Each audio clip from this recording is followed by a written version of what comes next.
BRS party మాజీ మంత్రి హరీష్ రావు వరంగల్ పర్యటనలో ఉద్రిక్త వాతావరణం అయితే చోటు చేసుకుంది. ఇటు వరంగల్ పర్యటన నేపథ్యంలో హన్మకొండ కలెక్టర్ వద్ద టీఎన్జేఎస్ ఉద్యోగస్తులు చేస్తున్న ధర్నాకు దానికి సంఘీభావం తెలపడానికి వెళ్ళిన హరీష్ రావును అయితే పోలీసులు అదుపులోకి తీసుకున్నారు. పోలీసులు అదుపులోకి తీసుకున్న క్రమంలో కొంత ఉద్రిక్త వాతావరణం చోటు చేసుకుంది. హరీష్ రావును అయితే ప్రస్తుతం సుబేదారి పోలీస్ స్టేషన్ తరలించారు. ప్రస్తుతం సుబేదారి పోలీస్ స్టేషన్ ముందు బీఆర్ఎస్ నాయకులంతా కూడా నిరసన తెలుపుతున్నారు.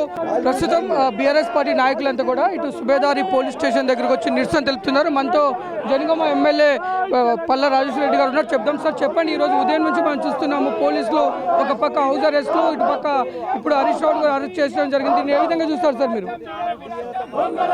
ఇవాళ ప్రతిపక్షాన్ని చూస్తేనే ఇవాళ భయపడుతున్నారు.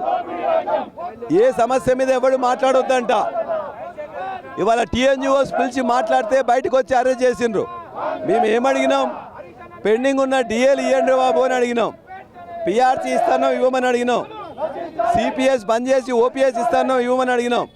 రిటైర్మెంట్ బెనిఫిట్స్ నువ్వు ఒక కమిషన్ తీసుకోకుండా ఇవ్వమని అడిగినాం. తప్ప నేరమా? దానికోసం అరెస్ట్ చేస్తారా? లేక పాలిటెక్నిక్ విద్యార్థులు వాళ్ళు అడిగిన విధంగా వాళ్ళ వ్యవస్థను కొనసాగించాలని కోరుతూ ఉన్నారు. వాళ్ళది ఎస్బిటిలో ఏదైతే ఉన్నదో state board of technical education అన్న కొనసాగాలని కోరుతూ ఉన్నారు. వాళ్లకు సెకండ్ ఇయర్ లాటరల్ ఎంట్రీలో ఇప్పుడున్న అవకాశాలు ఇవ్వాలని కోరుతున్నారు. గవర్నమెంట్లో ఉంటే వాళ్ళ ఫీజు 5,000 ఉంటుంది, ప్రైవేట్ దానిలో పోతే లక్షలు అవుతుంది. కాబట్టి మేము అందులో పోమంటున్నారు. ఎస్బిటికి ఏఐసిటి పర్మిషన్ ఉంటుంది. ఇవాళ దానికి పీపీపీ మోడ్లో ఉన్న దానికి ఇప్పటిదాకా పర్మిషన్ లేవు. కాబట్టి మేము దానిలోకి పోము అని కోరుతున్నారు.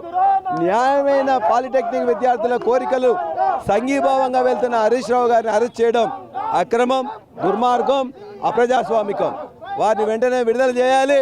పాలిటెక్నిక్ విద్యార్థుల మద్దతుగా మేమున్నాం. వాళ్ళ రద్దుని వ్యతిరేకిస్తాం. ఆ వ్యవస్థను కొనసాగిస్తాం. దానికి అసెంబ్లీ లోపల బయట కూడా కొట్లాడి వాళ్ళకు మద్దతుగా ఇవాళ నువ్వు అరెస్ట్ చేయొచ్చు, కానీ రేపు ఖచ్చితంగా వాళ్ళకు మద్దతుగా ఉన్నామని మాత్రం వాళ్ళకి తెలియజేస్తున్నాం.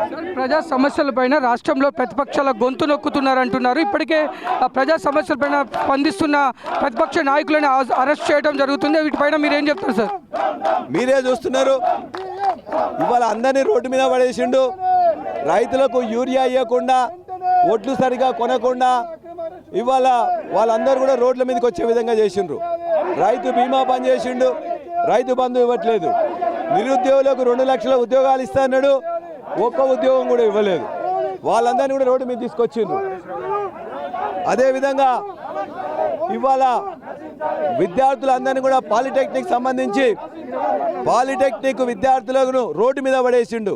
విద్యార్థులను, నిరుద్యోగులను, రైతులను అందరినీ రోడ్డు మీద పడేసిండు. వాళ్ళ కోసం ఖచ్చితంగా గొంతెత్తి మాట్లాడతాం. నువ్వు అరెస్ట్ చేసినా, జైలుకు పంపించినా, మమ్మల్ని ఇబ్బంది పెట్టినా మేము ఈ పోరుబాటలో నువ్వు ఉంటాం. పోరాటాలకు ఇవాళ బీఆర్ఎస్ పార్టీ కొత్త కాదు. ఇది పోరు పార్టీగానే పుట్టింది. ఉద్యమ పార్టీగా పుట్టింది. తెలంగాణ తెచ్చింది. తెలంగాణ తెచ్చిన తర్వాత ఇటువంటి బోడి సమస్యలను బరాబర్ సాల్వ్ చేస్తాం. సార్ మీరు చెప్పండి, ఇప్పటికీ విద్యార్థుల సమస్య పట్ల ప్రతిపక్షం పోరాటం చేస్తుంటే ఈ విధంగా నిర్బంధించి ఈ విధంగా ప్రభుత్వం నిరంకుశంగా చేయడాన్ని ఏ విధంగా చూస్తారు సార్? తెలంగాణ గడ్డ మీద ఎంత అణచివేసి అంత తిరుగుబాటు వస్తుంది. తెలంగాణ గడ్డ మీద పుట్టినటువంటి ప్రతి బిడ్డ డిఎన్ఏలో తిగుంపు ఉంటుంది, తిరుగుబాటు ఉంటుంది, త్యాగం ఉంటుంది. మరి అలాంటి బిడ్డలను ఈరోజు అణచివేయాలని చూడడము తప్పకుండా అది మూర్ఖత్వం అవుతుంది. రేవంత్ రెడ్డి గారు ఈ రాష్ట్ర యువకులకు, ఈ రాష్ట్రంలో ఉన్నటువంటి విద్యార్థులకు అనేక హామీలు ఇచ్చి ఓడెక్కదాకా ఓడమల్లన్నా, ఓడదిగినాక బోడమల్లన్న చందంగా ఈరోజు వ్యవహరించడం వల్ల హరీష్ రావు గారు ఉద్యమాల గడ్డ అయినటువంటి ఉద్యమాలకు ఊపిరిపోసేటువంటి మా ఓరువాంగల్లోకి వస్తే ఈరోజు వారిని అరెస్ట్ చేయడం చాలా బాధాకరం. దీన్ని బీఆర్ఎస్ పార్టీ తీవ్రంగా ఖండిస్తూ ఉన్నది. నువ్వు ఇచ్చినటువంటి హామీలు నెరవేర్చాల్సినటువంటి బాధ్యత నీ మీద ఉన్నదా లేదా అది చెప్పు. ఉద్యోగస్తులకు పీఆర్సీ ఇస్తా అన్నారు, డిఏలు ఇస్తా అన్నారు, 31C1 జీవోని సవరణ చేస్తామన్నారు. ఈ రకంగా అనేక హామీలు ఇచ్చి ఏ ఒక్క హామీ కూడా నెరవేర్చలేదు. ఉద్యోగస్తులు, ఉద్యమకారులు కూడా 60 ఏళ్ల తెలంగాణ ఆకాంక్షను నెరవేర్చడంలో ఉద్యోగస్తులు, ఉపాధ్యాయులు వారి యొక్క పాత్ర మరవలేంది. కాబట్టి వాళ్ళ కోసం హరీష్ రావు గారు ఇక్కడికి వస్తే వారిని అరెస్ట్ చేయడం దుర్మార్గం అని చెప్పి సందర్భంగానే మనం చేస్తా ఉన్నాను. ఇది మొత్తం బీఆర్ఎస్ పార్టీ నాయకులంతా కూడా ఇటు సుబేదారి పోలీస్ స్టేషన్ వద్దకు అయితే చేరుకున్నారు. ఇక్కడ నిరసన చెప్తున్నారు. ఇక్కడ ఇప్పటికే బీఆర్ఎస్ పార్టీ మాజీ మంత్రి హరీష్ రావును అయితే ఇప్పుడు పోలీసులు అదుపులో ఉంచుకున్నారు. సుబేదారి పోలీస్ స్టేషన్లో అరెస్ట్ చేసి పోలీస్ స్టేషన్లో పెట్టడం జరిగింది. ఇప్పటికైనా ప్రతిపక్షాల గొంతు నొక్కడం ఇది కరెక్ట్ కాదు. విద్యార్థులు చేస్తున్న న్యాయమైన డిమాండ్లకు సంఘీభావం తెలపడానికి వచ్చిన ప్రతిపక్షాలను కావాలనే ఇటు ప్రభుత్వం విధంగా కక్ష సాధింపులు చేస్తుంది.